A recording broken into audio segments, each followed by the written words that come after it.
Šodien Salienas golfa kompleksā Jūrmalas laukumā notiek Jūrmala Open, kas ir jau kā tradicionāls turnīrs kopš 2007. gada. Kā viens no regulārākajiem atbalstītājiem mums ir atpūtas centrs un spa Balans Jūrmalā. Šogad sadarbībā ar Volkswagen centru Rīgu mums ir arī Hole-in-One balva, šī te Volkswagen CC automašīna. Un šogad arī sacensības atbalsta SEB.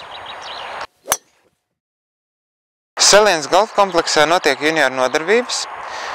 Maijā un septembrī, kamēr ir skola, tas notiek ceturtdienās, pēcpusdienās, 4:00.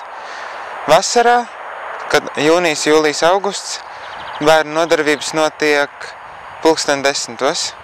Dažādās vecuma grupās. Zemākā grupa, kas ir iesācēji, parasti trenēs tikai uz treniņu laukumu, sitienus, un līdz ko viņi ir sasnieguši attiecīgu līmeni, viņi jau tiek laisti uz laukumu kopā ar treneriem. Junioriem tiek rīkots arī sacensības vasarā reizi 2 nedēļās.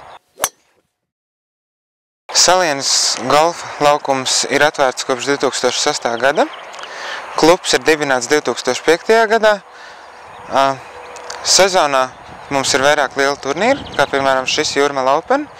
Tad pats lielākais turnīrs, kas mums ir Saliena Open, kas parasti ir jūlijā un ir 2 dienas. Laipni lūgt visus Salienu.